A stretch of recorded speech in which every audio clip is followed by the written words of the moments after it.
नमस्कार, आर्या न्यूज देख रहे हैं आप। मैं हूं आपके साथ प्रियंका तिवारी। एक बार फिर से हाजिर हूं सभी परिणामों को आपके सामने रखने के लिए। बता दें आपको कि गुजरात विधानसभा चुनाव हो चुके हैं, मतगणना आज लगातार जारी है। वहीं पर आपको बता दें कि हिमाचल प्रदेश में भी मतगणना लगातार जारी है, जहां पर कांग्रेस आगे चल रही है और बीजेपी दूसरे नंबर पर चल रही है। बात कर ली जाए यूपी में, तो यूपी में मैनपुरी में डिंपल यादव की साइकिल आगे चल रही है, वहीं पर बीजेपी का कहीं भी नामो निशान नहीं दिख रहा है। बात कर ले गुजरात विधानसभा की 182 सीटों की। 182 सीटों पर लगातार बीजेपी बढ़त बनाए हुए है और लगातार आगे चल रही है। हालांकि जब चुनाव प्रचार हो रहे थे उस वक्त नरेंद्र मोदी, जो कि यहां देश के प्रधानमंत्री हैं और एक समय पर गुजरात के मुख्यमंत्री हुआ करते थे, नरेंद्र मोदी ने वहां पर जाकर जनता के बीच ये दावे किए थे कि गुजरात में भी इस तरीके के मॉडल आगे लाते रहेंगे। जो गुजरात का विकास उन्होंने करवाया है और आगे करते रहेंगे। हालांकि उस समय जब चुनाव प्रचार चल रहे थे उस समय कांग्रेस भी पहुंची थी, चुनाव प्रचार जोरों पर थे। आम आदमी पार्टी ने भी भरसक प्रयास किए थे कि किस तरीके से जनता को साधा जाए। हालांकि जो चुनाव रुझान आ रहे हैं, मतगणना के बाद जो रुझान आ रहे हैं, उससे साफ जाहिर होता है कि जनता के मन में कहीं ना कहीं बीजेपी ने जगह बना ली है और कांग्रेस ने उस जगह को बनाने में कहीं ना कहीं कसर छोड़ दी है, क्योंकि गुजरात में बीजेपी बढ़त के साथ आगे चल रही है। वहीं पर अगर बात कर ली जाए हिमाचल प्रदेश की, तो हिमाचल प्रदेश में भी ईवीएम लगातार खुलती जा रही है, रुझान साफ नजर आ रहे हैं। वहां पर कांग्रेस बढ़त बनाए हुए है। हिमाचल प्रदेश में पहाड़ जिसे कहा जाता है, पहाड़ पर आखिर अब किसकी सरकार बनेगी ये देखने वाली बात होगी, लेकिन रुझानों से ये साफ जाहिर हो रहा है कि कांग्रेस लगातार हिमाचल प्रदेश में बढ़त बनाए हुए है, आगे बनी हुई है।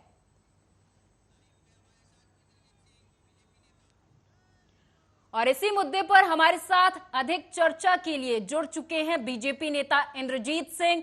बहुत बहुत स्वागत है सर। आज गुजरात में हालांकि बीजेपी आगे चल रही है, लेकिन हिमाचल प्रदेश में आपने क्या कसर छोड़ दी कि हिमाचल प्रदेश में आप पीछे हो गए?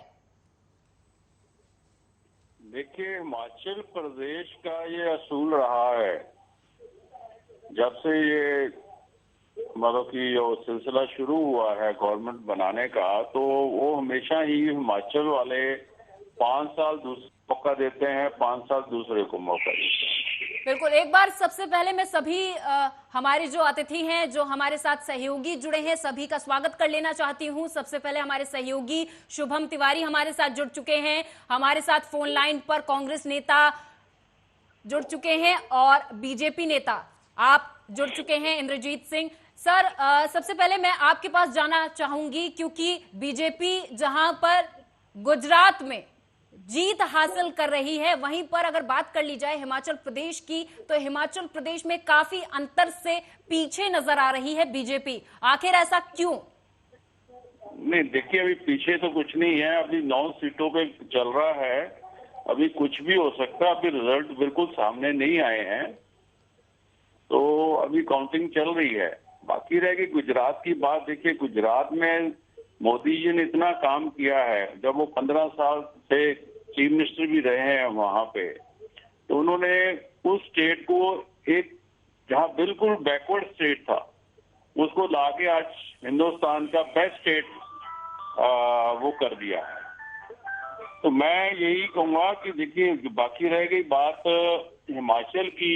हिमाचल के लोग हमेशा ही चेंज चाहते हैं, तो इस बार कोई ना कोई खामी रहेगी होगी। जनता तो देखिए, जनता तो कहते हैं ना, जनता का जो होता है उसके स्वीकार करना चाहिए। अब जनता को काम अच्छा नहीं लगा होगा, या लगा, जितना भी लगा, पर जिस तरीके से हिमाचल में मैं गया हूँ कई बार, तो जितनी डेवलपमेंट बीजेपी ने सर, की है। जैसा कि आप कह रहे हैं कि जनता एक चेंज चाहती है, मैं कांग्रेस नेता संत कुमार शुक्ला के पास जाना चाहूंगी। संत कुमार जी, जैसा कि बीजेपी नेता इंद्रजीत सिंह की तरफ से ये बयान आया है कि जनता एक चेंज चाहती है, जनता एक चेंज चाहती है। क्या हिमाचल में इस बार कांग्रेस सरकार बनाएगी?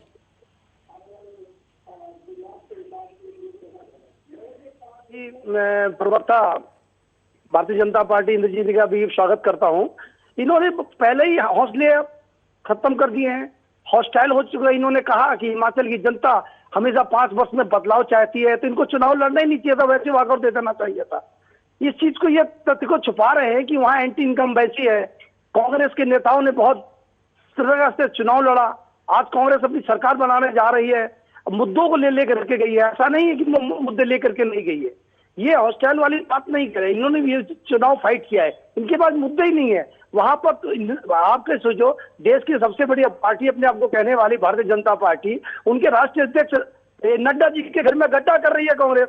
आज ये देखिए कि कांग्रेस वहां सरकार बनाने जा रही है, मुद्दों को लेकर के जा रही है, पेंशन का मुद्दा है, डेवलपमेंट का मुद्दा है, मुद्दों पे उनकी जनता ही उनको पछाड़ कर जा रही है। संत जी, मैं आपको यहाँ पर रोकना चाहूंगी। आप कह रहे हैं कि जनता के बीच कांग्रेस मुद्दे लेकर गई है।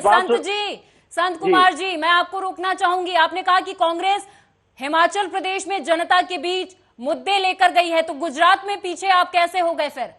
मैं निश्चित रूप से हमारे कैंडिडेट वहां भी अच्छा चुनाव लड़ रहे हैं, तो परिणाम जनता का जो है वो जनमानस का जो परिणाम है वो सरमाथे पर है। हम उनका सम्मान करते हैं। ये जनता का जनादेश जो है, हम उनका सम्मान करते हैं। हमारी जो कमियां रही होंगी, उन कमियों को हम निश्चित रूप से मंथन करके आगे सुधार करने की कोशिश करेंगे। कार्यकर्ताओं में कोई कमी रह गई संत जी? 20 पर सिमट गई है कांग्रेस। देखिए, जनता को हम ठीक से समझा नहीं पाए, जनता को मुद्दे समझा पाने में हम कहीं ना कहीं असफल रहे होंगे, जिसका परिणाम जनता ने दिया। हम आगे इसको रणनीति के तहत इसको सुधार करके प्रयास करेंगे। लेकिन आप भारतीय जनता पार्टी के खिलाफ देखिए, सीधा बिल्कुल जनादेश जा रहा है। दिल्ली से नगर निगम के अंदर उनको भगाया गया, हिमाचल से उनको भगाने का काम कर रहे हैं, यूपी के अंदर देखिए डिम्पल जी लीड कर रही है, वहां भी भाजपा के खिलाफ जनादेश जा रहा है। पूरा देश महंगाई से त्रस्त है, युवाओं के बेरोजगारी से त्रस्त है, इनके बलात्कारियों से त्रस्त है, ये भ्रष्टाचार से। क्योंकि भारतीय जनता पार्टी ने जहां भी शासन किया, केवल कमीशन और करप्शन का काम किया इन लोगों ने। इनके पास कोई मुद्दे है ही नहीं। एकमात्र चेहरे को लेके ये party one man show two man army की पार्टी है मैडम। और ये Priyanka ji, one man show two man army की जो पार्टी चल रही है, हिटलर साइड चल रही है इनकी। ये हर तरीके से अपनी सत्ता में, गुजरात में देखिए, प्रचारक से प्रधानमंत्री तक पहुंचने के बाद आज प्रधानमंत्री से प्रचार मंत्री बनना पड़ रहा है उनको। गुजरात में डेरा डाल के बैठे हैं। इंद्रजीत जी, जवाब दीजिए, आपकी शाख पर आ गई है। इंद्रजीत जी, जवाब दीजिए, कांग्रेस के आरोपों पर जवाब दीजिए। उनकी बात समझ ही नहीं आ रही, उनकी वॉइस क्लियर नहीं है मैम। मैं एक बार अपनी टीम से कहना चाहूंगी कि इनकी वॉइस क्लियर करें। मैं दोबारा से कांग्रेस नेता की तरफ आना चाहूंगी। आपने जैसा कि कहा शुक्ला जी कि यूपी में बीजेपी शाख नहीं बचा पाई, यूपी में तो कांग्रेस भी चली गई, सपा चल रही है, कांग्रेस सपा चल रही है यूपी में, कांग्रेस भी चली गई।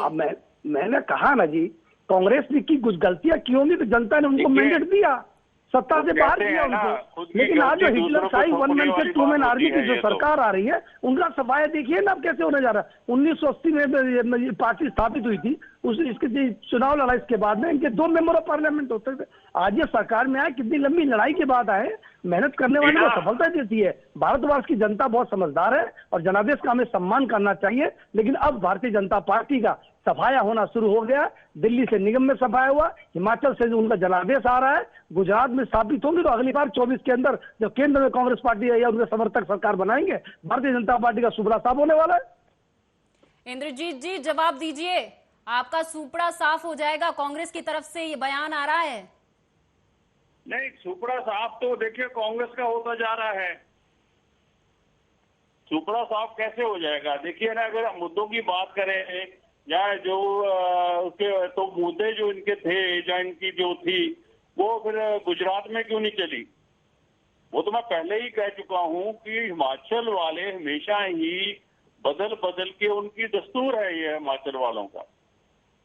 तो मैं तो ये चीज बात के हैरान हूं कि आम आदमी पार्टी जो कि दावा कर रही थी गुजरात में, उन्होंने तो केजरीवाल जी ने तो अपना लिखत में दे दिया था, जैसे पंजाब में दिया था कि गवर्नमेंट हमारी बन रही है, ये भी हार रहा है, ये वो भी हार रहा है।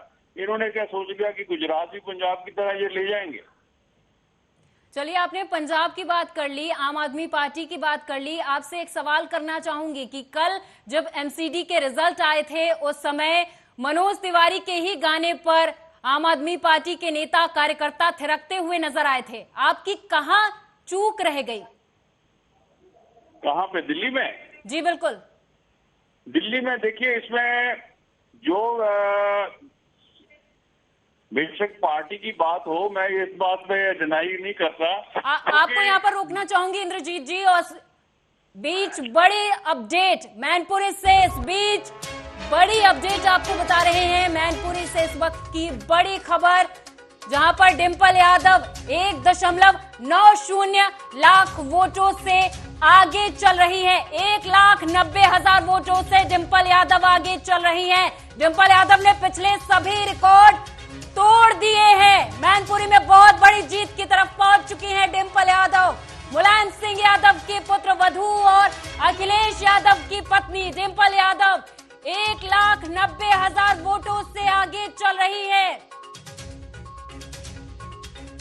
मैं दोबारा से इंद्रजीत सिंह जी की तरफ रुख करना चाहूंगी। जी, आप कह रहे थे एमसीडी चुनाव पर, कहां चूक रह गई आपकी?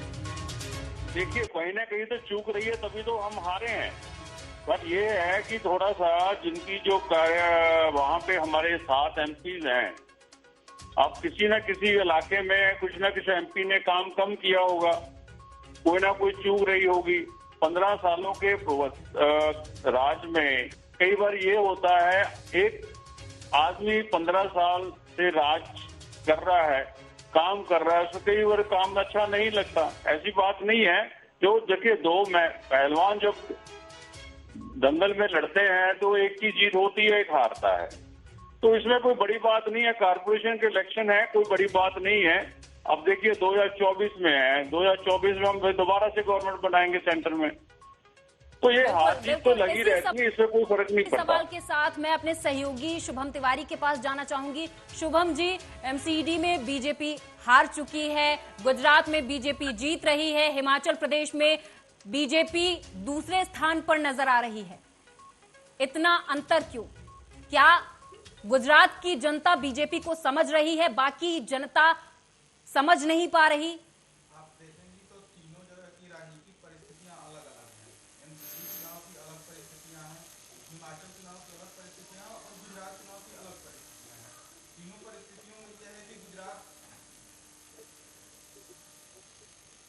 चलिए, मैं इसी सवाल को इंद्रजीत जी के पास ले जाना चाहूंगी।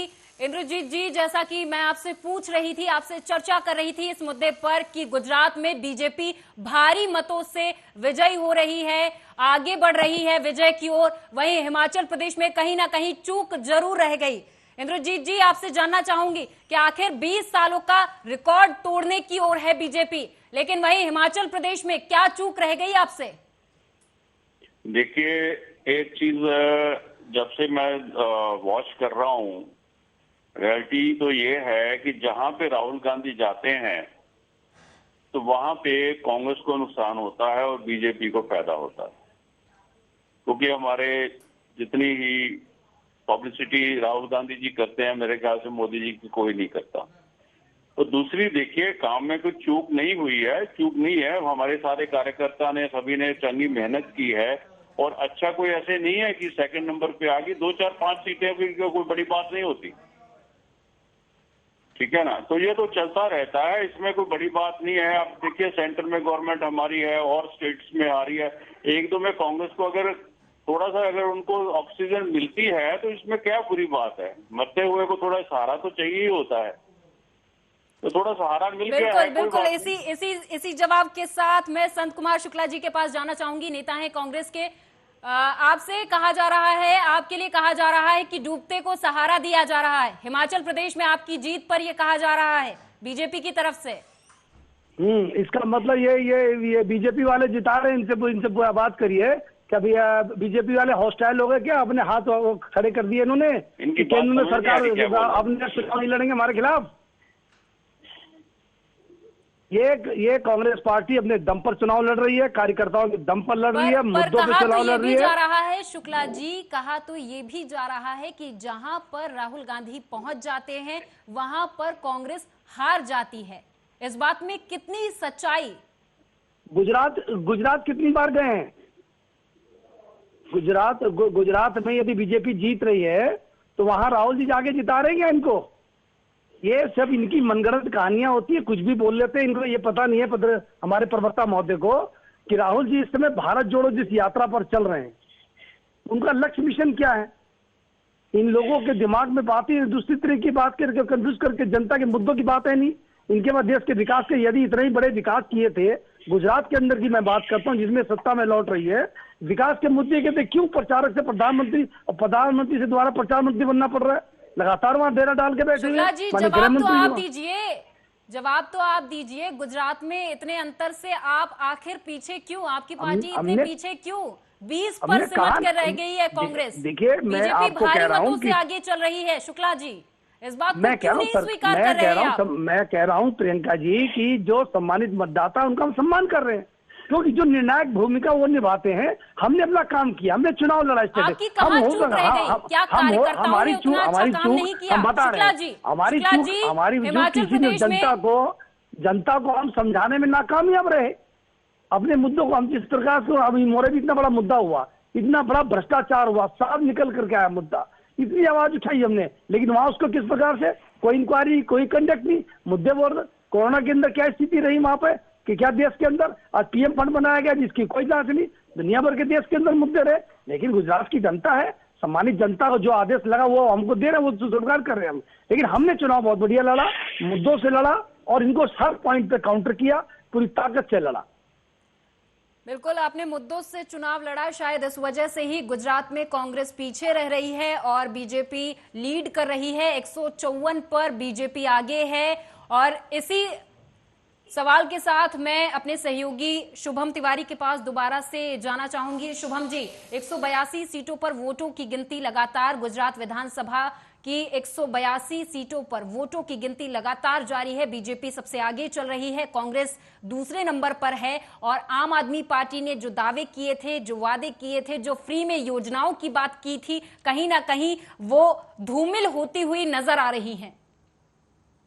गुजरात के चुनाव जो रुझान आ रहे हैं उसमें पहली बात ये आ रही है कि कांग्रेस और आप कहां खड़ी है। आप पूरे गुजरात के सिनेरियो को जब देखेंगी तो जो कांग्रेस नेता ने अभी बोला कि हम गुजरात में बहुत अच्छा प्रदर्शन कर रहे हैं, उनको जानकारी के लिए ये हम बता दे रहे हैं कि 1990 के बाद कांग्रेस का यह सबसे बुरा दौर है और उनके प्रदेश अध्यक्ष ने यह स्वीकार किया है कि यह हमारी सबसे शर्मनाक हार है। और बता रहे हैं उस समय कांग्रेस ने 33 सीटें जीती थी, आज उसकी क्या स्थिति है।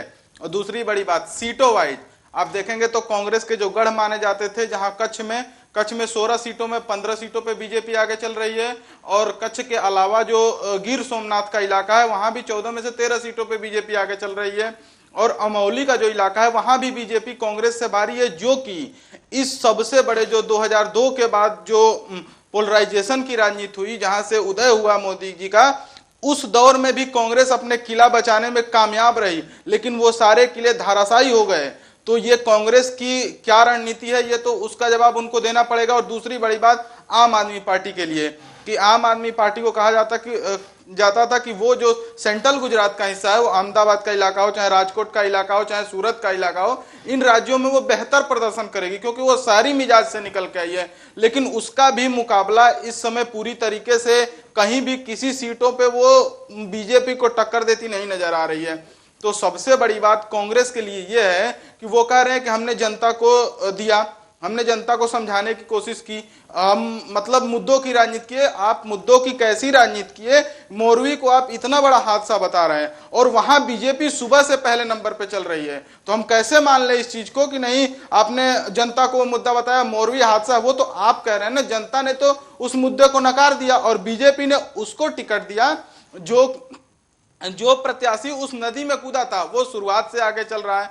तो आप किस भ्रष्टाचार की बात कर रहे हैं? और राहुल गांधी की जहां तक बात है, अब विपक्ष का सवाल है, पिछली चुनाव में आप देखेंगे इतना बेहतर प्रदर्शन करने के बाद कांग्रेस आज इस स्थिति में आई है कि एक दूसरी पार्टी आके उसको दावा कर रही है कि नहीं हम उसको हरा देंगे, और वो कह रही है कि नहीं हमारा विकास का मॉडल बहुत अच्छा है। तो सवाल ये संत कुमार शुक्ला जी से यही है कि क्या आपकी यही रणनीति है? क्या आप राहुल गांधी या कांग्रेस की यात्रा या कांग्रेस का जो मैनेजमेंट हिमाचल में एक नंबर प्रदर्शन करता है वो गुजरात में आकर कैसे फेल हो जाता है? क्या वो जो मुद्दे आप उठाते हैं वो गुजरात में हिमाचल में सही रहते हैं, लेकिन गुजरात तक आते आते क्यों फेल हो जाते हैं? यदि फेल हो जाते हैं तो फिर यदि सत्ता विरोधी लहर है तो वो तो हिमाचल में भी है, गुजरात में उससे बड़ी सत्ता विरोधी लहर होनी चाहिए, क्योंकि वहां से तो 27 साल से बीजेपी सत्ता में है। तो फिर चलिए इस बात का जवाब ले लेते हैं शुक्ला जी से। शुक्ला जी, आपसे जवाब की उम्मीद करते हैं। जी प्रियंका जी, मेरे साथी शुभम जी ने प्रश्न किया, मैं जवाब देना चाहूंगा। ये बात कि जनता अपना मैंडेट देती है, हमने अपना चुनाव लड़ा है। आज हिमाचल की बात करते हैं, पूरे देश की बात करते हैं, गुजरात भी उसमें शामिल है। चुनाव अपनी स्ट्रेटेजी से लड़ा जाता है, व्यक्ति विशेष नहीं लड़ता चुनाव, पार्टी अपने मुद्दों से लेकर के चुनाव लड़ती है, परिणाम जनता ने देती है, जनता को देना होता है ये। लेकिन अब देश का रुझान देखिए, आप गुजरात की बात छोड़िए, गुजरात के अंदर जिस आप मोरबी की बात करते हैं, ये तो जनता को समझने की मुद्दा भ्रष्टाचार है या नहीं है। हमने बात उठाई या नहीं उठाई आप देखिए, हमने गुजरात में मुद्दे उठाए या नहीं उठाए, किस प्रकार से पार्टी का पूरा अमला तंत्र वहां घेर करके बैठा हुआ। एक आम आदमी पार्टी को वोट कटौती के तरीके समान लगा देना कि इन सीटों पर कांग्रेस बहुत अच्छी लीड करेगी, बढ़त करेगी, वहां लगा करके आम आदमी पार्टी का वहां क्या जनाधार। लेकिन ये एक दूसरे की पूरक पार्टियां हैं। ये आम आदमी पार्टी को सिर्फ वोट काटने के लिए कांग्रेस के पीछे लगा करके कि वोट डाइवर्ट हो जाए। बीजेपी की ताकत है, आमने सामने कांग्रेस से मुकाबला करके देखे, किसी सीट पे ये लोग जीत जाए तो। लेकिन ठीक है, कोई बात नहीं भाई, राजनीतिक समीकरण उन्होंने बनाया है, वो भी अपने वोट कटवा पार्टी बन करके आ रही है बीच में, कोई दिक्कत नहीं है। जो जनता को मैं अच्छा लग रहा है वो उसका सम्मान हमें भी करना चाहिए, इसमें कोई दिक्कत नहीं है। भाई हिमाचल की बात मेथी के हमने मुद्दों में चुनाव, चाहे पेंशन का मुद्दा हो या डेवलपमेंट का मुद्दा हो या कहीं का मुद्दा हो। और यदि सुन लीजिए, जब आप बोल रहे थे मैं नहीं बोल रहा था, शुभम जी मैं नहीं बोल रहा था, सुन लीजिए। तो मेरा यह कहना है कि भारतीय जनता पार्टी के खिलाफ इस टाइम पूर्ण रूप से जो जनादेश चल रहा है इसकी शुरुआत हो चुकी है।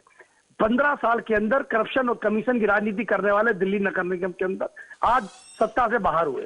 हिमाचल के अंदर लगातार भारतीय जनता पार्टी हार की तरफ अग्रसर हो रही है और कांग्रेस पार्टी जीत की ओर अग्रसर हो रही है। सत्ता से उखाड़ फेंक रहे हैं। ये बात उत्तर प्रदेश के अंदर भी बीजेपी खत्म होती जा रही है। तो इसको आप क्या समझते हैं? शुक्ला जी, पहला सवाल यह है कि आपने आम आदमी पार्टी को वोट कटवा पार्टी कहा, वो पार्टी जो 15% से ऊपर वोट पा रही है, आप उसको वोट कटवा पार्टी कर रहे हैं। और जहां एमसीडी में आप 10% से कम वोट पा रहे हैं, वो आप कह रहे हैं कि हम बीजेपी को भगा देंगे। तो जिस तरीके से आपने आम आदमी पार्टी को वोट कटवा पार्टी कह दिया, तब तो आप भी दिल्ली में वोट कटवा है। देखिए मैंने आपसे क्या कहा, वोट परसेंटेज हमारा बढ़ा है। पहले जो लगातार हमारा वोट परसेंटेज था, हम 4 से आकर के 12 पे आ गए, 10 नहीं है। पहले भी आपकी जानकारी के लिए बात बता दूंगा आपको। और इसके बाद ये देखिए, ये राजनीतिक परियोजना है, उतार चढ़ाव सब में चलता रहता है। भारतीय जनता पार्टी 1980 में स्थापित हुई, इसके बाद लोकसभा लड़ना शुरू किया, 2 सांसद बने, आज सत्ता में है। कांग्रेस ने 125 वर्ष से ज्यादा पार्टी चला ली, उसको ये लोग सिखाने की बात करते हैं। आएगा वक्त आएगा, यदि सूरज डूबता है तो सूरज उगेगा भी, इससे घबराने की कोई बात नहीं है। हम चुनाव हारते हैं, हिम्मत नहीं हारते, जज्बा नहीं हारते, जुनून नहीं हारते। प्रिय मित्र, हम जरूर सत्ता में आएंगे, क्योंकि अभी स्ट्रेटेजी जनता ने अपना मत दिखाना शुरू कर दिया है। पहले निगम से बाहर करो, फिर विधानसभाओं से बाहर करो, और 24 के आते आते सब सत्ताओं में हम लोग सब स्टेट में आकर के इसके बाद केंद्र की राजनीति में हम स्थापित होंगे। इसमें हमें कोई घबराने की बात नहीं है। हाँ, जहां कुछ कमियां रहती है उसके संगठन में बैठ के मंथन करेंगे और निश्चित रूप से हम पार्टी को मजबूत करके सत्ता में आने की अपनी पूरे कोशिश करेंगे। ठीक है। एक सवाल और हमारा इंद्रजीत सिंह जी से है। इंद्रजीत सिंह ने कहा था कि बीजेपी ने क्या कहते हैं, सत्ता विरोधी लहर है और जनता को वो रिवाज एक पसंद है। ठीक है, हमने मान लिया कि रिवाज पसंद है, तो रिवाज तो उत्तराखंड में भी टूटा, रिवाज यूपी में भी टूटा, रिवाज हरियाणा में भी टूटा, रिवाज मणिपुर में भी टूटा, रिवाज गोवा में भी टूटा। तो ये रिवाज हिमाचल में क्यों फेल हो गया? हम क्यों न माने कि वो आप की राजनीतिक फेल है। और दूसरी जानकारी के लिए मैं आपको बता दे रहा हूं कि आपके कितने मंत्री चुनाव हारे हैं। 4 मंत्री आपके चुनाव हार चुके हैं और आप कह रहे हैं कि नहीं सारी चीजें हमारी अच्छी चल रही हैं। ये कैसे मान लें? यदि रिवाज बदलना होता तो रिवाज बदलना होता तो सारे जगह रिवाज बदलता, वो चाहे हिमाचल में। अब हिमाचल में आप कहते हैं कि रिवाज बदल गया, वहीं गुजरात में भी तो रिवाज बदल रहा है। तो आप इस चीज को स्वीकार कर रहे हैं कि हमारा मतलब जो हमने मुद्दा बनाया उसको जनता ने नकार दिया, इसलिए हमको वोट नहीं दिया। आप इस चीज को मान रहे हैं या नहीं मान रहे हैं? देखिए भाई साहब, ये हिंदुस्तान है। यहाँ पर 100 किलोमीटर आप जाओगे ना तो भाषा चेंज हो जाती है, लैंग्वेज चेंज हो जाती है, आदमी चेंज हो जाते हैं। आप कैसे कह सकते हो कि हर एक चीज का जो स्वभाव है हिमाचल का अलग है, पंजाब का ले लीजिए। पंजाबी आदमी कभी भी नहीं सोचता है, वो तो कहता है कोई बात नहीं 5 साल देख लेते हैं। अब दिया ही है आम आदमी पार्टी को, क्या कर दिया इन्होंने? करप्शन बढ़ गई, नशा बढ़ गया, सब कुछ हो रहा है यहाँ पे। तो ये पंजाबियों ने चांस लेके देख लिया, जो चांस लेते कुछ नहीं लेते। हर एक आदमी गुजराती, देखिए गुजरात का है, यूपी का यूपी है, ये सारा हिंदुस्तान में हर एक जगह पे अलग अलग लोग हैं, अलग अलग सबकी नेचर होती है। ये हिमाचलियों की नेचर देखी है मैंने तो आपको रियलिटी बता रहा हूँ। जो हिमाचल के सर नतीजे आए हैं, जो हिमाचल के नतीजे आए हैं, उसको आप किस तरीके से देखते हैं? वो केवल आपके जो नतीजे हैं वो केवल और केवल हिमाचल में ही लागू होंगे, या जो हार हुई है उसमें किसकी जिम्मेदारी है? जो अभी रुझान आए हैं उसमें जो यदि वो नतीजों में बदलते हैं तो वो मतलब आप मानते हैं इस चीज को कि स्टेट यूनिट की हार है, या मतलब वो योजनाओं की हार है, या उसको किस तरीके से आप देखते हैं? ये जो रुझान नतीजों में तब्दील होते हैं तब देखिए, हार जीत जो होती है वो अलग बात होती है। जो तो पब्लिक, आप किसी को कैसे कन्विंस कर सकते हैं कि भैया हम अच्छा काम करेंगे और आपको हमें वोट दीजिए। अब वो आदमी वोट देना चाहता है या नहीं देना चाहता, वो आप जबरदस्ती वोट तो ले नहीं सकते उससे। मैं वही चीज आपसे बता रहा हूँ कि हिंदुस्तान के अंदर हम देखते हैं। मैं आपको कोई पॉलिटिकल नहीं कर रहा, मैं कोई बीजेपी के पक्ष की ज्यादा बात नहीं कर रहा, कांग्रेस के पक्ष की बात कर रहा, एक ह्यूमन बीइंग के एक नेचर की बात कर रहा हूँ। आपको रोकना चाहूंगी इंद्रजीत सिंह जी, कुर्नी में जेडीयू बीजेपी में कड़ी टक्कर देखने को मिल रही है। 19वें राउंड की काउंटिंग पूरी हो चुकी है। बड़ी खबर, चुनाव की पल पल की अपडेट, चुनाव के परिणामों की पल पल की अपडेट आपको दे रहे हैं। 19वें राउंड के वोटिंग जो मतगणना है वो पूरी हो चुकी है। बीजेपी अब 56 वोटों से आगे है। कुर्नी में जेडीयू बीजेपी में कांटे की टक्कर, जेडीयू और बीजेपी में कांटे की टक्कर देखने को मिल रही है। 19वें राउंड की काउंटिंग पूरी हो चुकी है। बड़ी खबर, पल पल की अपडेट आर्या न्यूज के टीवी चैनल पर आप देख सकते हैं। 19वें राउंड के बाद जेडीयू पीछे हो गई है। बीजेपी अब 56 वोटों से आगे चल रही है। बिहार के कुर्नी में जेडीयू बीजेपी में कांटे की टक्कर देखने को मिल रही है। आपके जवाब पर आना चाहेंगे इंद्रजीत जी। नहीं कर रहा, ह्यूमन बीइंग की बात कर रहा हूँ। अगर उसके नेचर को हम कैसे चेंज कर सकते हैं? तो ये तो हार जीत तो चला रहता है। जो अच्छा काम हम कर रहे हैं तभी तो हम सेंटर में हैं। और ये आपसे मैं वादा भी करता हूँ, आपके सामने ये भी कहता हूँ कि अगले जो 5 साल है वो भी हम लेंगे। कहाँ पहुँच गया इंद्रजीत जी, गुजरात में आप जीत रहे हैं, उस पर आपको बड़ा खुशी महसूस हो रही है कि आप गुजरात में जीत रहे हैं, लेकिन हिमाचल प्रदेश में ऐसी क्या कमी रह गई आपके कार्यकर्ताओं में? हालांकि चुनाव प्रचार तो भरपूर किया गया, जेपी नड्डा पहुंचे, बाकी मंत्री, नेता, बड़े दिग्गज नेता बीजेपी की तरफ से पहुंचे, चुनाव प्रचार जोरों पर किया गया। क्या कमी रह गई आपकी तरफ से कि जनता के मन में जगह बनाने में आप पीछे रह गए? नहीं, पीछे नहीं रह गए। हमारे कार्यकर्ता ने बहुत मेहनत की। हमारे जो सीनियर लीडर्स थे, जो हमारे अध्यक्ष जी थे, आपको अभी भी उम्मीद है इंद्रजीत जी, रुझानों के देखिए, बाद आपको अभी भी उम्मीद है कि हिमाचल प्रदेश में अभी भी कुछ भी ऊपर नीचे हो सकता है?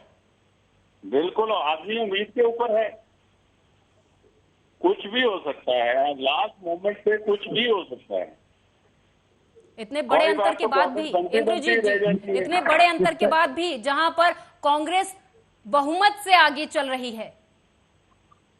देखिए वो बात ठीक है, और आगे रिजल्ट पूरे आने दो, उसके बाद देखो क्या गवर्नमेंट किसकी बनती है, क्या होता है, कौन किधर जाता है।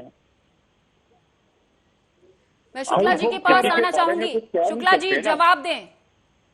अभी अभी इनके इंद्रजीत जी की बातों से लग रहा है कि जैसे कि भारतीय जनता पार्टी का एक नेचर रहा है, खरीद फरोख्त की राजनीति करने की तैयारी अभी से शुरू कर दी है इन्होंने, कि निर्दलियों को फोन करना शुरू कर दिया होगा। इसके बाद ये कह रहे हैं अभी कुछ भी हो सकता है, संभावना है। तो निश्चित रूप से सरकार बनाने के लिए खरीद फरोख्त के अलावा दूसरा फार्मूला इनके पास नहीं है, क्योंकि दिल्ली के अंदर नगर निगम चुनाव में 134 सीटों के साथ आम आदमी पार्टी सरकार में आई, और उनके प्रवक्ता इस प्रकार का बयान देते हैं कि यहाँ तो मेयर हमारा होगा। तो इसका मतलब यहाँ भी बैठाने के चक्कर में। शुक्ला जी, आपसे सवाल पूछा जाता है तो आप आरोप लगा देते हैं, खरीद फरोख्त का आरोप।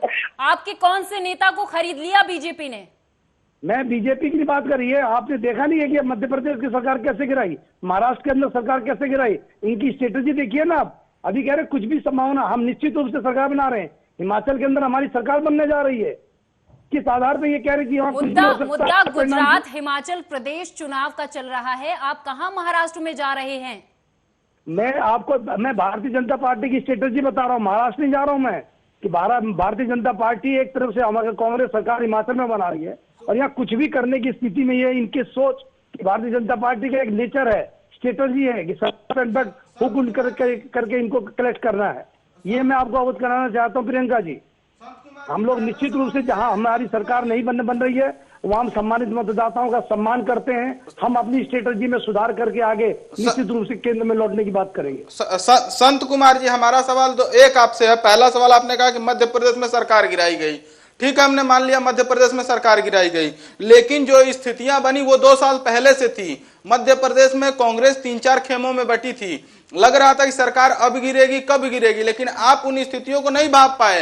राजस्थान में यदि वो स्थितियां न बनती तो राजस्थान में भी सरकार आपकी गिर जाती, फिर महाराष्ट्र में वही हालात हुए। आज देखिए छत्तीसगढ़ में आपकी अच्छी सरकार चल रही है, लेकिन वहां बघेल साहब अलग जा रहे हैं, टीएस सिंहदेव अलग जा रहे हैं, ताम्रध्वज साहू अलग जा रहे हैं। जहां कांग्रेस मजबूत है वो कांग्रेसी से ही लड़ रही है। आप इस चीज को मानते नहीं है कि कांग्रेस के साथ लड़ रही है, आप बीजेपी को दोष देते हैं। सिंधिया क्यों गए, इसके आत्ममंथन करना होगा। जो राहुल गांधी के पूरे टीम के सदस्य थे, आप एक लाइन से देख लीजिए, अशोक तंवर रहे हो, चाहे ललितेश त्रिपाठी रहे हो, चाहे जितिन प्रसाद रहे हो, चाहे वो क्या कहते हैं आरपीएन सिंह रहे हो, चाहे वो क्या कहते हैं महाराष्ट्र के कई नेता रहे हो, चाहे वो आप तमाम राज्यों में चले जाए, हेमंत बिस्व शर्मा से लेके सुप्रिया सुले से लेके आप एक एक चीजों को देखेंगे तो वो कांग्रेस छोड़ के जा चुके हैं। जो कल तक टीम राहुल के हिस्सा हुआ करते थे तो सारे में बीजेपी ने ले गई। कुछ तो ऐसे नेता हैं जो विपक्ष में थे, कुछ टीएमसी में गए। तो आप इस चीज को क्यों नहीं मानते हैं कि हमारी भी तो कमियां कुछ रही होंगी? ये थोड़ी आप कह के बच सकते हैं कि नहीं बीजेपी केवल हमारे विधायकों को खरीद के सरकार गिरा ले रही है। कर्नाटका में ऐसे ही हुआ। शुभम जी, मैं आपका सम्मान करता हूं, और आपने ये बात कही, हमारे परिवार का आपसी मामला है। यदि आप बताएं जिस परिवार के अंदर भरे पूरे छोटी सी उम्र में जो मेंबर ऑफ पार्लियामेंट बना दिया, मंत्रालय दे दिया, जनरल सेक्रेटरी दे दिया, सब कुछ उनको दे दिया, यदि वो ऐसे भी लोग अपने किसी भी लोभ लालच के अंदर कहीं जाना चाहेंगे तो जाने वालों को किसी ने रोका नहीं है। लेकिन कांग्रेस पार्टी हमेशा सम्मान देती है, कार्यकर्ताओं से लेकर के नेताओं को सबको सम्मान देती है। और इसके बाद ये खरीद फरोख्त की राजनीति करना तो भारतीय जनता पार्टी ने की है, तो जग जाहिर है भाई साहब। मैं इसलिए आपको बता रहा हूँ, आप इसमें इसको अदरवर में मत ले। हमारी छत्तीसगढ़ की स्थिति हम जानते हैं, राजस्थान की स्थिति हम जानते हैं, हम परिवार को अपना संभालना जानते हैं। अरे भाई, जो लोभी प्रवृत्ति का आदमी होगा, जिसको सत्ता राजनीतिक लोग उनके मनोकांक्षा पूर्ण नहीं हो पा रही। एक सवाल है हिमाचल चुनाव को लेके। अभी खबरें आ रही हैं कि भूपेंद्र सिंह हुड्डा और भूपेश बघेल और एक और नेता जो राजीव शुक्ला इंचार्ज हैं, वो तीनों लोग जा रहे हैं, विधायकों के साथ मीटिंग करेंगे। या तो उनको राजस्थान के जयपुर भेजा जाएगा या रायपुर भेजा जाएगा। क्या आपको इसके बारे में कुछ जानकारी है कि वो कब जाएंगे या क्या निर्णय होगा, या ये खरीद फरीद को रोकने के लिए किया जा रहा है? कोई कहीं किसी को कस्टडी में लेने के लिए नहीं जा रहा है। सब पर्यवेक्षक है, अपने लिए मंथन करेंगे, क्योंकि अगले मुख्यमंत्री के लिए उनकी मंत्रणा होनी है। निश्चित रूप से जो राजीव शुक्ला जी प्रभारी हैं, उनके साथ भूपेश जी हुड्डा जी जो अपनी सीनियर वरिष्ठ नेता है, अपने मंथन करके सीएम को लेकर के आगे रणनीति में चर्चा करेंगे। ऐसा नहीं है कि उठा करके लेके कहीं राजस्थान बैठ जाएंगे, कहीं जाएंगे। ये तो लोगों की मंथन की बातें हैं। वहां के निश्चित रूप से हम सरकार बनाने जा रहे हैं। हमारे विधायक पूरे अपने कॉन्फिडेंस में है और बाद में सरकार की वो जनता के मैंडेट को हम सम्मान करते हुए यदि बैठेंगे, इसमें कोई चर्चा का विषय नहीं है। इंद्रजीत जी, आपसे एक सवाल है कि यदि ये जो अभी रुझान है ये यदि नतीजों में बदलते हैं तो आपकी आगे की क्या रणनीति रहेगी और आगे आप राज्य की राजनीति में क्या करेंगे, ऐसा कुछ बता सकते हैं आप? नहीं, देखिए, अभी तो जो भी मेरे तो पहले क्वेश्चन पूछा गया कि क्या कमी रहेगी थी हिमाचल में जो हम हारे। देखिए, कोई ना कोई तो कमी होगी, उसको कमी को दूर करने की कोशिश करेंगे। सबसे पहले तो मंथन करेंगे कि हिमाचल हम हारे क्यों हैं। तो ये चीजें तो पार्टी के अंदर चलती रहती है, हार भी तो लगी रहती है, कहीं ना कहीं कमियां रह भी जाती हैं, ऐसी कोई बड़ी बात नहीं है। कहीं किसी को पसंद आती, कहीं को नहीं आती। तो मैं यही चीज कहूंगा कि आने वाले टाइम में हिमाचल के लिए ये नहीं है कि हमारे प्रधानमंत्री मोदी जी उसको काम नहीं करेंगे, उसको देखेंगे कि उसमें और अच्छी बेहतरीन क्या हो सकती है, क्योंकि हिमाचल एक हमारी देवभूमि है। एक सवाल सर आपसे और है, आप ये बता दीजिए कि 2 साल पहले आपके यहाँ उपचुनाव हुआ था, जिस उपचुनाव में मंडी में हुआ था जहां ये प्रतिभा सिंह चुनाव जीती थी। 1 साल पहले आपने 4 लाख के मतों के अंतर से चुनाव जीता था। उसके बाद 1 साल बाद आप उस चुनाव को हार जाते हैं, फिर भी आप उस पर अध्ययन नहीं करते हैं, और 1 साल बाद विधानसभा के चुनाव जबकि होने हैं फिर भी आप कह रहे हैं कि हम आत्ममंथन करेंगे। तो इसको मतलब किस नजरिए से हम देखें? देखिए, एक चीज वही मैंने आपसे पहले भी बोला ना, कोई ना कोई चीज कमी तो रही होगी जो लोगों ने हमें नकारा है, तो उस कमी को पूरा करेंगे, उसका मंथन करेंगे, उसको कमी को पूरा करेंगे। तो ये तो चलता रहता है, राजनीति है, राजनीति में ये सब चलता रहता है। किसी को काम अच्छा लगता है, किसी को नहीं लगता। अब बीजेपी का काम है, गुजरात में अच्छा लगा तो गुजरात में कितनी अच्छी रिजल्ट दी है, जनता नहीं दी है ना। अच्छा, चलिए ठीक है। संत कुमार शुक्ला जी, एक सवाल आपसे मेरा और है कि आपके पास हिमाचल में 7 उम्मीदवार कहने के लिए हैं जो खेमेबंदी कर रहे हैं, मुख्यमंत्री पद के उम्मीदवार हैं, जिसमें से 2 लोग पीछे चल रहे हैं, बाकी 5 लोग दावेदारी पूरी तरीके से कर रहे हैं। तो क्या आप मान लिया जाए कि स्थिर सरकार दे पाएंगे? यदि सरकार बनती है तो, यदि नतीजे यही रुझान नतीजों में बदलते हैं, सरकार बनती है, तो क्या 5 साल के लिए आप स्थिर सरकार दे पाएंगे या पुरानी की तरह? निश्चित रूप से सरकार हमारी स्थिर बनेगी, इसमें कोई किंतु परंतु नहीं है, और बड़ी मजबूती से चलेंगे। जनता के हितों को ध्यान रखते हुए पूरा विकास करेंगे, और आगामी भी अभी वहां का रिवाज भी हमने बदलना है। सरकार बनाने के बाद हम फिर दोबारा वहां सरकार लौटेंगे, ऐसी स्थिरता से हम सरकार बनाने जा रहे हैं। शुक्ला जी, एक सवाल मेरा आपसे ये रहेगा कि आपने ये जो कहा कि आपकी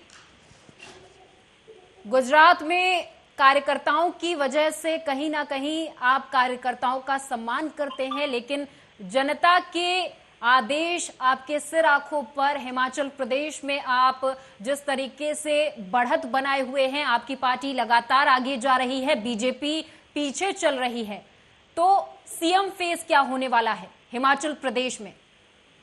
देखिए, ये निर्णय आपको जल्दी सूचना मिल जाएगी, क्योंकि ये बैठ करके हमारे प्रभारी वहां बैठे हुए हैं। इस नेतृत्व के आदेशानुसार सभी विधायक लोग एकत्र होंगे, इसके बाद उनकी सामूहिक बैठक होगी, एक सामूहिक निर्णय लिया जाएगा। ये कार्यकर्ताओं की पार्टी है, कोई 1 मैन और 2 मैन पार्टी के नेताओं की पार्टी नहीं है ये, क्योंकि 2 लोग डिसीजन ले। वहां पूरा भारी नेतृत्व बैठा हुआ है, और अभी पहुंच करके वहां इसके बाद पूरे विधायक मंडल इकट्ठा होंगे,